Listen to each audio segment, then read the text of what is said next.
Morning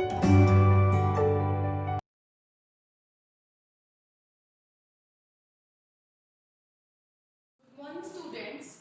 In the last video we started with one of our another chapter in history from class 6, that is our chapter number 5, Kingdom, Kings and Early Republic. Today we will start with one of our another topic, and the name of the topic is taxes. See students, what happened? The king need to spend a lot of expenditure in the maintenance of the armies, so he required various resources, that is he required currency or money. So in order to, or he also need the money to construct temples, mosques, and to do other activities for the welfare of the people. So the question is, from where he is going to arrange these resources or these money? Only the gift money that he bought at various occasions was not sufficient. So the king planned to get or obtain taxes from their citizens in this form. The first one is taxes on crops were the most important. The king implied tax on the crops. This was because most people were farmers. Usually the tax was fixed at 1/6 of what was produced.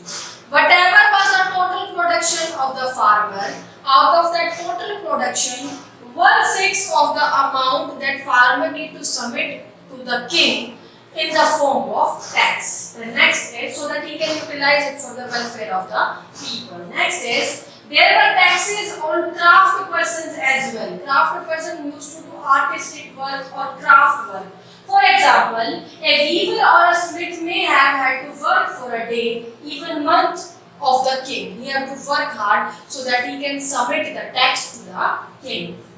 The next is herders were also expected to pay tax. Herders were also need to pay the tax. The next is there were also taxes on goods that were bought and sold through trade. If any person got involved in any type of trade, that is buying and selling of goods, they also need to submit tax to the king for that purpose, for the purpose of trade. And the last one is hunters and gatherers had to provide forest produce to the Raja because they were dependent on forest. They might be not having any currency with them, so they have to deposit foreign produce to the Raja in the form of taxes. Moving ahead, students, changes in the agriculture. Various changes in the agriculture took place at that moment. Now, what were this?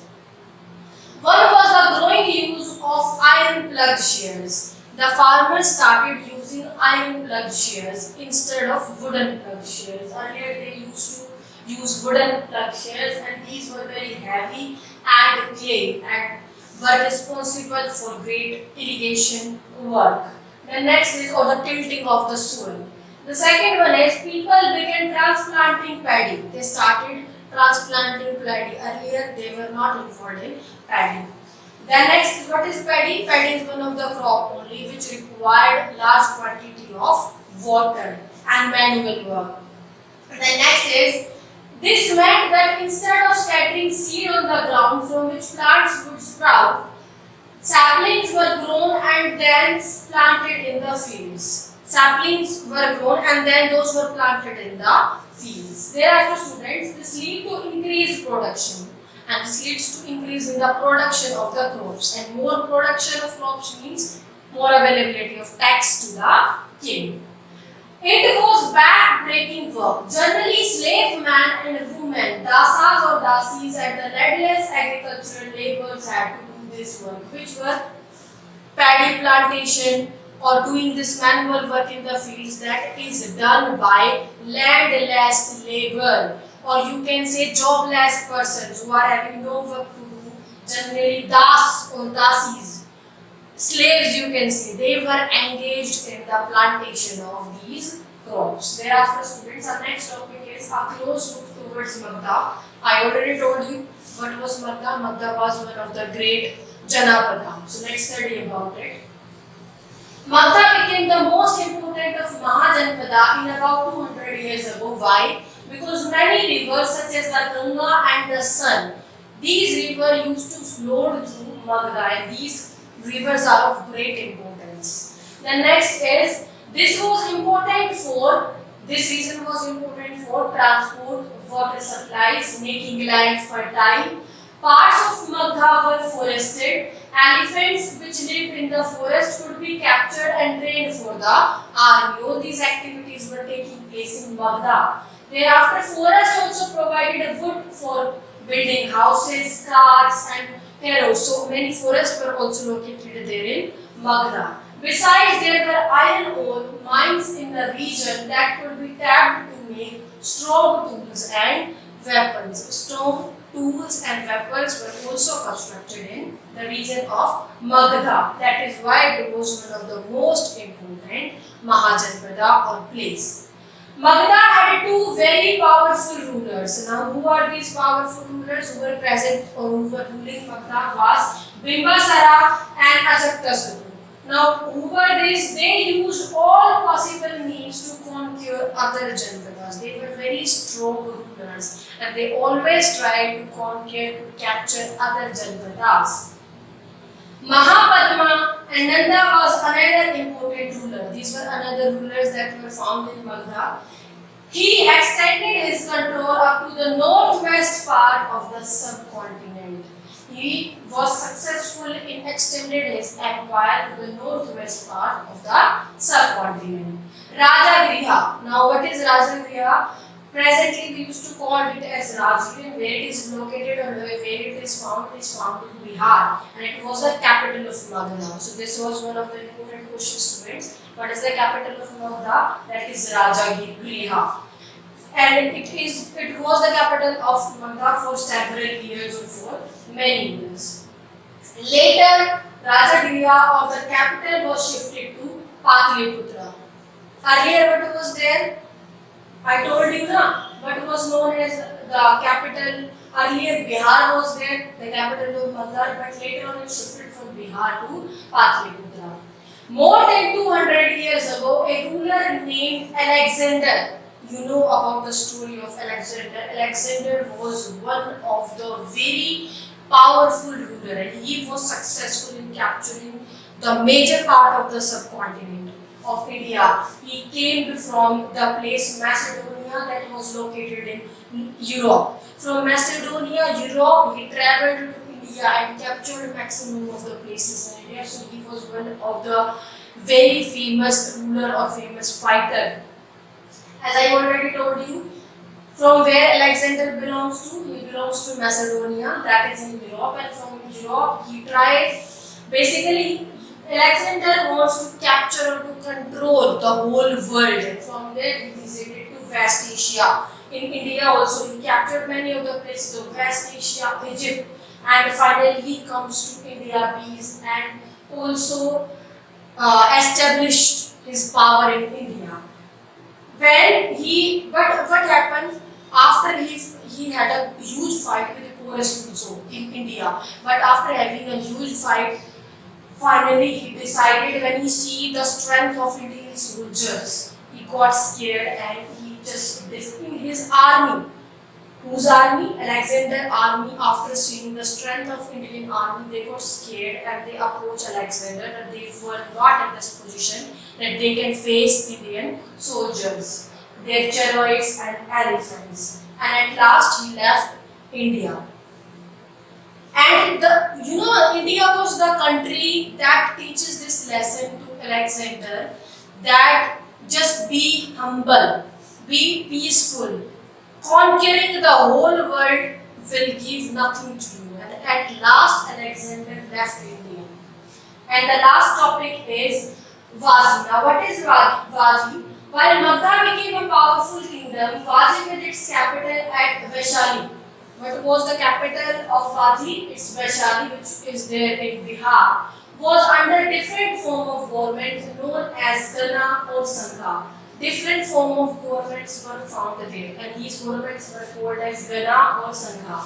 Now what are these? In a Gana or Sangha, there were not one but many rulers. Many rulers were located in these were organizations basically. Sometimes even when thousands of men ruled together, each one was known as Raja. Each individual, each ruler was known as Raja. These Rajas performed ritual together. They performed all the ritual together harmoniously, peacefully.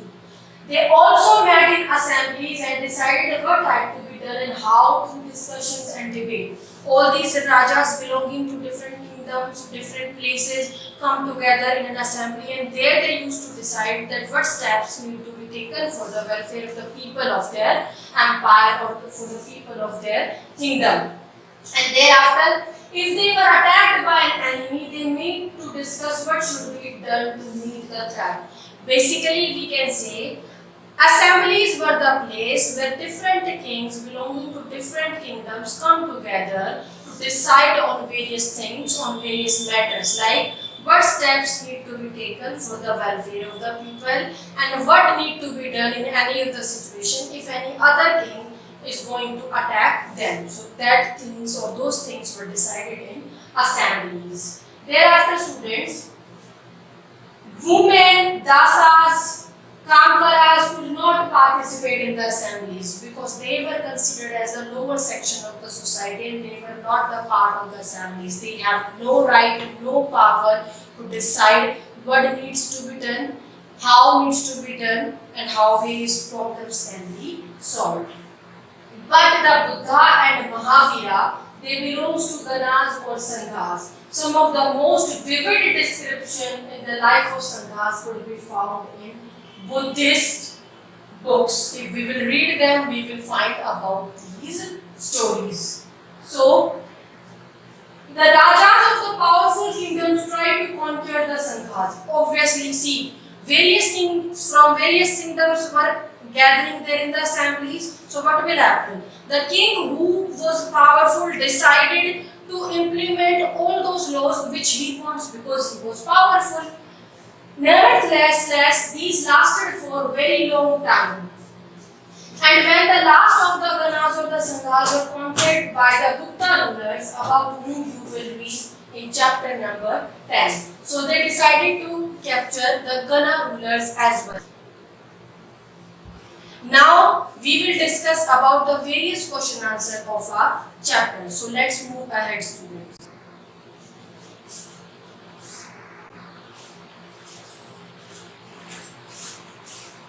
So let's start, student, with the question answer section. Our first question is, state whether true or false. Raja who let the Ashwamedha horse pass through their lands were invited to the sacrifices. True. The next is the charioteer. Who was the charioteer? The person who was riding the horse through the various land. Sprinkled spread water on the king. That is false. Who used to perform this duty? Prince. The next is priest. The next is archaeologists have found palaces in the settlements of the Janpadas. False. The next is pots to store grain were made out of painted graveware. That is also false. The next is many cities in Mahajanpadas were fortified. True. The next is fill in the chart given below. Those who paid taxes. I told you who were responsible for paying the taxes. Hunter-gatherers, farmers, herders, traders, craft persons, etc. The next is who were the groups who could not participate in the assemblies of low-class people like women, dasas, or dasis, or kamakaras, etc. The next is why did the Rajas of Mahajantas build forts? I told you in order to protect themselves against the attack from other kings. The next is in what ways are present day election different from the ways in which the rulers were chosen in Janpadas? In present day election, obviously citizens vote and through their vote they used to decide their representative or their leader. But earlier the king need to perform sacrifices like I told you, Ashwamedh they used to do where they used to left out the bold student from all the lands, and in this way they got the position of Raja or they were chosen as Raja. So that's it about our chapter, students. I hope you got the concept well and understand it. Thank you, students.